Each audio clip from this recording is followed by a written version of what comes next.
चलिए आज एक बड़े ही दिलचस्प आइडिया को समझते हैं। 21 दिवसीय जीवन परिवर्तन चुनौती। ये सुनने में जितना आसान लगता है ना, उतना ही पावरफुल भी हो सकता है। तो आइए जरा गहराई से देखते हैं कि ये चैलेंज आखिर है क्या। तो सोचने वाली बात यह है कि क्या सिर्फ 3 आसान से नियम, जिन्हें 21 दिनों तक लगातार दोहराया जाए, सच में किसी की जिंदगी बदल सकते हैं? इस पूरे चैलेंज की बुनियाद इसी एक सवाल पर टिकी है। पहला खंड है जीवन बदलने वाला एक ब्लूप्रिंट। पता है, इस चैलेंज की सबसे बड़ी ताकत उसकी मुश्किल में नहीं बल्कि उसकी सादगी में है।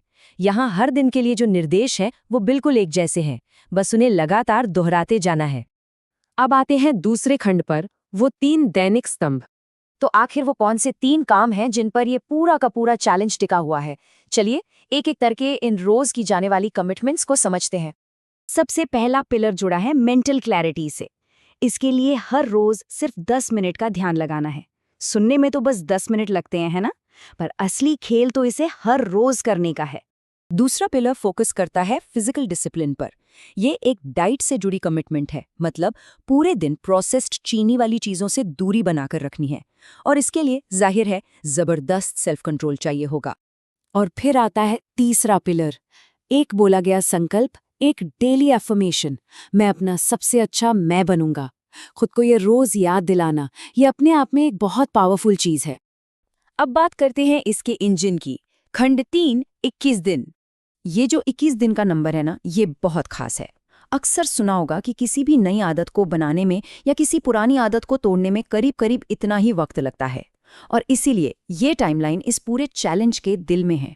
और यहाँ पे सबसे ज़रूरी बात है कंसिस्टेंसी।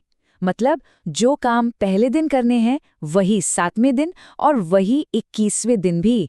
कोई बदलाव नहीं, बस लगातार एक ही चीज़ को दोहराना है। तो ये सब करने से मिलेगा क्या? चलिए देखते हैं खंड 4 में 4 परिवर्तन। तो ये चैलेंज वादा क्या करता है, इससे क्या हासिल होगा?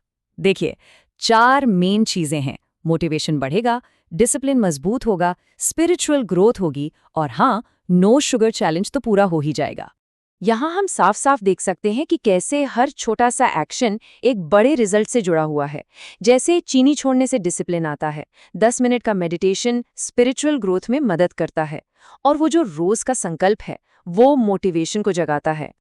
और अब आते हैं आखिरी खंड पर, जो इस पूरे चैलेंज का निचोड़ है। खंड 5, सादगी की चुनौती। तो इस सब का निचोड़ क्या है, सार क्या है? वो ये है कि बड़े बदलाव लाने के लिए कोई मुश्किल प्लान नहीं चाहिए, बल्कि बस कुछ आसान बुनियादी कामों को बिना रुके लगातार करते जाना है। यही इस चैलेंज का मूल मंत्र है। देखिए, प्लान तो बहुत सिंपल है ना? असली मुश्किल तो इसे शुरू करने में है।